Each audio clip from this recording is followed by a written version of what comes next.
तो हमने पिछली वीडियो में देखा था कि कैसे लूफी ने अपने पुराने दुश्मनों और नए दोस्तों के साथ एक ग्रुप बनाया ताकि वो इम्पेल टाउन से निकलकर मरीनफोर्ड जा सके अपने भाई एस को बचाने। लेकिन मरीन्स हमारे प्रोटैगनिस्ट का इंतजार करने वाली नहीं है, क्योंकि मरीनफोर्ड में लगभग 1 लाख मरीन्स की सेना तैयार है एम्परर ऑफ द सी और वर्ल्ड के स्ट्रॉन्गेस्ट मैन व्हाइटबियर्ड के साथ होने वाली लड़ाई के लिए। उनमें से कुछ मरीन ऑफिसर हमने पहले भी देखे हैं और कुछ नए चेहरे हम देखते हैं। इनमें से एक है एडमायरल अकाइनो, जो अपनी ब्रुटैलिटी और एब्सोल्यूट जस्टिस के लिए फेमस है। मरीनफोर्ड वॉर में हम पहली बार 3 एडमिरल्स को एक साथ एक जगह देखते हैं और साथ मिलकर ये मरीन्स की सबसे शक्तिशाली मिलिट्री पावर है। इसके अलावा 7 शिचिबुकाई में से 5 सदस्य लड़ने के लिए तैयार हैं। हालांकि मरीन्स में एक व्यक्ति उलझन में है, जो मंकी डी लूफी का ग्रैंडपा और एग्जीक्यूट होने वाले पोर्टगस डी एस का केयरटेकर है। गार पोडियम के पास जाता है और एस के साथ बैठता है। उनकी आखिरी बातचीत पर रोते हुए गाप को रॉजर के साथ उसकी बातचीत याद आती है, जिसमें रॉजर ने गाप से एस को सुरक्षित रखने को कहा था, जानते हुए कि मरीन्स उसे बचपन में ही मार देगी अगर उन्हें पता चला कि एस उसका बेटा है। और फिर सैनगोकू दुनिया को बताता है कि ना ही सिर्फ एस व्हाइटबियर्ड पायरेट का 2nd डिवीजन कमांडर है, बल्कि farmer pirate king gold D Roger का बेटा भी है। ये प्रूफ करने के लिए कि क्यों एस का मरना जरूरी है। लेकिन पूरी दुनिया को ये मंजूर नहीं था, क्योंकि तब व्हाइटबियर्ड समुद्र के नीचे से मरीनफोर्ड में आता है, न केवल 16 कोर डिवीजन शिप्स के साथ, बल्कि पूरी एलाइड पायरेट फ्लीट के साथ, जो वर्ल्ड गवर्नमेंट से युद्ध करेगी एस को बचाने के लिए। व्हाइटबियर्ड के बारे में एक सबसे खास बात है कि वो बस क्रू और एलाइज को इकट्ठा नहीं करता, बल्कि वो एक ऐसा इंसान है जो परिवार को सबसे ज्यादा अहमियत देता है। और हर एक व्यक्ति जो उसके साथ जुड़ता है, चाहे वो सीधे तौर पर व्हाइटबियर्ड पायरेट का सदस्य ना हो, व्हाइटबियर्ड उसको अपना बेटा मानता है। और इसलिए व्हाइटबियर्ड की सेना अपने भाई को बचाने आई है। और अब व्हाइटबियर्ड समिट वॉर की शुरुआत करता है अपने डेविल फ्रूट गुरा गुरा नोमी की ताकत का इस्तेमाल करके, जो अर्थक्वेक्स क्रिएट कर सकती है। वो एक टाइडल वेव क्रिएट करता है मरीनफोर्ड को डुबाने के लिए, जिसे मरीन एडमिरल अकोजी अपनी आइस पावर से रोकता है। And after that all hell broke loose. तो हम व्हाइटबियर्ड की सेना को थोड़ा ब्रीफली एग्जामिन करते हैं, खास तौर पर 2 क्रू मेंबर को, जिसमें से पहला है 1st division commander Marco the Phoenix, जिसके पास एक mythical zone type devil fruit है, जिससे वो एक फिनिक्स में कन्वर्ट हो सकता है। और 3rd division commander diamond Joseph, जिसके पास एक पेनिमिशिया टाइप डेविल फ्रूट है, जिसके यूज से वो अपनी बॉडी को डायमंड में चेंज कर सकता है। और वो दोनों तुरंत मरीन एडमिरल किजारू और शिचिबुकाई ड्रैकुल मीहॉक से लड़ाई करना शुरू करते हैं और साबित करते हैं कि ये कोई छोटी मोटी लड़ाई नहीं है और ये लड़ाई पूरी दुनिया में एक बहुत बड़ा चेंज लाएगी, नो मैटर कौन सी साइड ये जंग जीतती है। और इस जंग में कैजुअल्टीज होने में ज्यादा वक्त नहीं लगता, जिसमें से पहली कैजुअल्टी होती है जूनियर ओर्स की, जो ओर्स का डिसेंडेंट है। और वो एस को बचाने के लिए इसलिए लड़ रहा है क्योंकि एस ने उसको एक हैट दी थी और वो उसका दोस्त है। बार्थोम्यू कुमा अपने यूरेनस शॉक से जूनियर ओर्स पर अटैक करता है। डॉन क्विहोटे डोफ्लेमिंगो ओर्स का पैर काट देता है और गेको मोरिया अपनी शैडो से उसके पेट को चीर देता है और ओर्स बैटलफील्ड पर बेहोश हो जाता है। लेकिन ये सिर्फ 2 तरफ की लड़ाई नहीं थी, क्योंकि जल्द ही लूफी और उसका जेल ब्रेक स्क्वाड बैटलफील्ड पर one of the best entry करते हैं, जिससे सबका ध्यान लूफी पर चला जाता है। लूफी क्लासिक लूफी की तरह बैटलफील्ड में एंट्री लेता है और आते ही वर्ल्ड स्ट्रॉन्गेस्ट मैन व्हाइटबियर्ड के साथ एक आर्ग्यूमेंट करने लगता है कि एस को वो बचाएगा, जिससे व्हाइटबियर्ड लूफी से इम्प्रेस होता है। बैटलफील्ड में एक पॉइंट पर लूफी एस को बचाने के लिए अनकॉन्शियसली अपनी कॉन्कर हाकी को यूज करता है, जिससे आधी से ज्यादा मरीन सेना बेहोश हो जाती है और बाकी बचे लोग ये सब देखकर हैरान हो जाते हैं। और जब व्हाइटबियर्ड लूफी के पोटेंशियल को देखता है, तब वो अपने साथियों को लूफी को सुरक्षित रखने का ऑर्डर देता है। कॉन्कर हाकी तो बस लूफी के पोटेंशियल की शुरुआत थी। एक और एबिलिटी थी जो कॉन्कर हाकी से कई ज्यादा खतरनाक थी और वो पूरी बैटलफील्ड में नजर आ रही थी, लेकिन उसको कोई देख नहीं पा रहा था। असल बात तो ये थी कि लूफी इस बैटलफील्ड में बिलोंग ही नहीं करता था। यहाँ पर वो ऐसे लोगों का सामना कर रहा था जिनके पास ताकत और अनुभव उससे कई ज्यादा था, लेकिन Luffy was a true force to reckon with, क्योंकि जहाँ भी वो जाता एक पावरफुल एलाई उसके पीछे आ जाता था। फॉर एग्जाम्पल, गेको मोरिया के साथ लड़ाई करने के बजाय जिनबे मोरिया से लड़ता है, और जब स्मोकर लूफी पे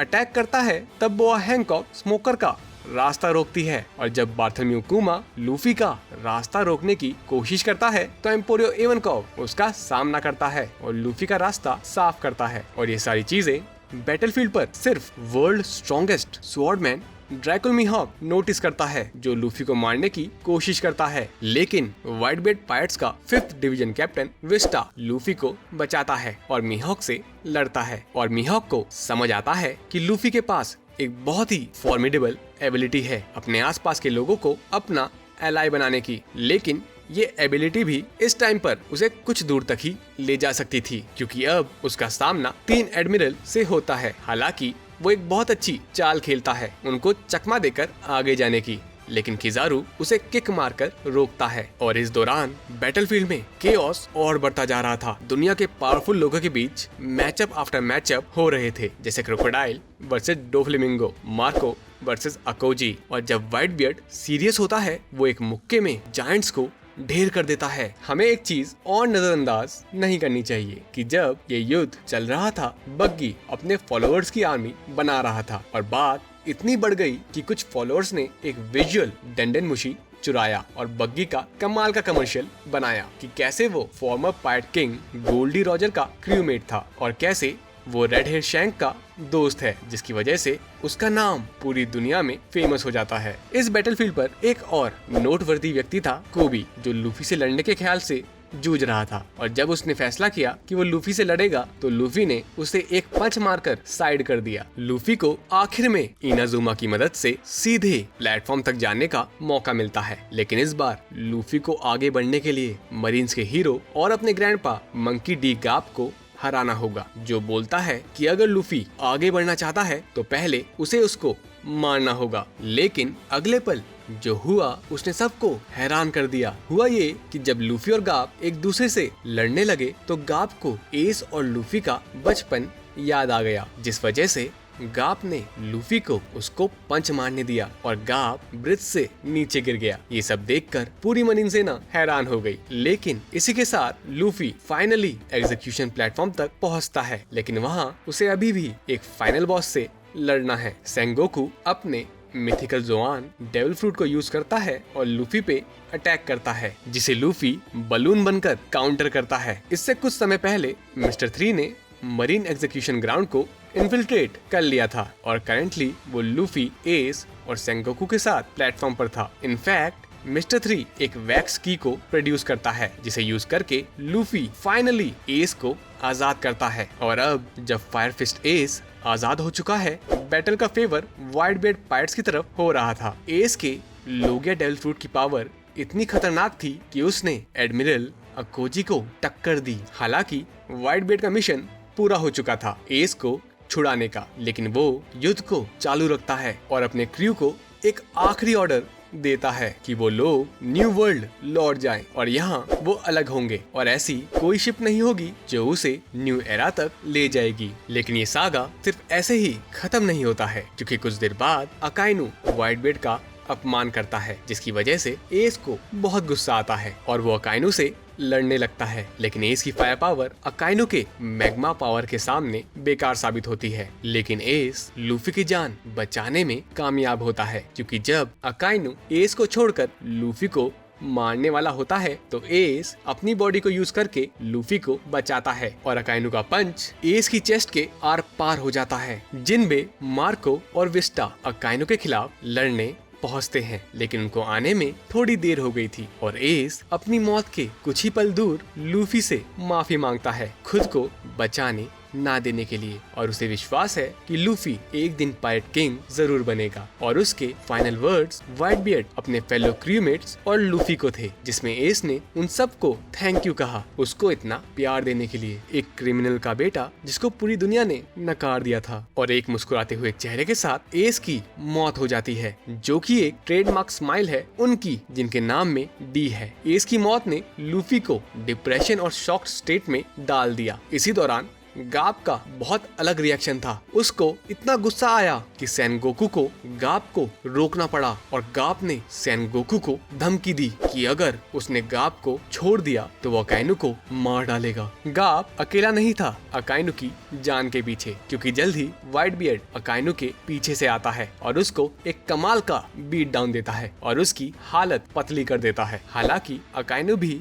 व्हाइट बियर्ड के सर का एक बड़ा हिस्सा उड़ा देता है, लेकिन यहाँ 11वें घंटे पर एक नया दुश्मन मरीनफोर्ड पहुंचता है, जो कि और कोई नहीं बल्कि ब्लैक बियर्ड पायरेट्स और इम्पेल डाउन से भागे हुए लेवल 6 के कैदी हैं। व्हाइट बियर्ड तुरंत ब्लैक बियर्ड पर हमला करता है, जो कि पूर्व कमांडर थैर को मारने और एस को इस सिचुएशन में डालने का जिम्मेवार था। लेकिन इतना सब कुछ होने के बाद भी व्हाइट बियर्ड ब्लैक बियर्ड को नहीं मार पाया, क्योंकि वो अभी भी उसको अपना बेटा मानता था। ब्लैक बियर्ड और उसके साथियों ने लगातार व्हाइट बियर्ड पर जानलेवा हमले किए, जिससे व्हाइट बियर्ड की कहानी का अंत हुआ। व्हाइट बियर्ड के अंतिम समय में ही chose to set the world ablaze, कहते हुए कि एक दिन कोई व्यक्ति उठ खड़ा होगा जो इस दुनिया की चुनौतियों का सामना करेगा और सेंचुरीज ऑफ हिस्ट्री को अपने शोल्डर पर कैरी करेगा। वन पीस अपनी अंतिम सांस लेने से पहले हमें एक यंग व्हाइट बियर्ड को दिखाया जाता है, जिसका सपना धन, शौहरत या ताकत कभी था ही नहीं, बल्कि व्हाइट बियर्ड की असली इच्छा हमेशा से एक परिवार बनाना था। White beard 267 swords wound 152 bullet wound 46 cannon balls, chest में एक लेजर बीम और चेहरे पर एक मैग्मा फिस्ट से चल बसे, but he died while standing tall and that was the moment when I became One Piece fan. और इस दौरान ब्लैक बियर्ड ने अपनी महायोजना का अगला चरण शुरू किया। व्हाइट बियर्ड के शरीर को एक काले कपड़े से ढक कर उसके डेविल फ्रूट को प्राप्त किया, जिससे वो पहला ऐसा इंसान बना जिसके पास 2 डेविल फ्रूट्स की पावर है। जिसके तुरंत बाद उसने फ्लीट एडमिरल सनगोकू से लड़ाई शुरू की। इसी बीच अकाइनु ठीक होकर लूफी के पीछे पड़ा था ताकि वो उसे मार सके, इससे पहले कि वो वर्ल्ड गवर्नमेंट के लिए एक खतरा बन जाए। अंत में कई लोग लूफी की मदद करते हैं, जिसमें अनएक्सपेक्टेडली ट्रफालगर लॉ शामिल था, जो लूफी को अपनी सबमरीन में इस बैटल से दूर ले जाता है। लेकिन सबसे ज्यादा हैरानी का काम कोबी ने किया। वो अकाइनु के रास्ते में खड़ा हो गया और कहने लगा कि मरीन्स जीत चुकी है और अब इससे ज्यादा bloodshed will just be a waste of human life. हालांकि कोबी इस इनसबऑर्डिनेशन के लिए अपनी जान देने को तैयार था, लेकिन ये one of the most pivotal point बना इस वॉर का, क्योंकि इसने one of the 4 emperor of the sea में से शैंक्स और उसके क्रू को मरीनफोर्ड पर आने का वक्त दिया, जहां शैंक्स ने सबको चेतावनी दी कि ये युद्ध खत्म हो चुका है और अगर किसी को अभी भी लड़ना है तो वो उससे और उसके क्रू से लड़ सकता है। जिसके बाद ब्लैक बियर्ड ने समझदारी से पीछे हटने का फैसला किया और फ्लीट एडमिरल सनगोकू ने ऑफिशियली डिक्लेयर किया कि मरीनफोर्ड वॉर खत्म हो चुकी है। और यहाँ समिट वॉर सागा का पार्ट 2 खत्म होता है। मुझे पता है कि मैंने कहा था कि इसके सिर्फ 2 पार्ट होंगे, लेकिन क्या कर सकते हैं, समिट वॉर सागा की हर चीज को एक्सप्लोर करना जरूरी था। सो मैं आपसे मिलूंगा समिट वॉर सागा के पार्ट 3 में।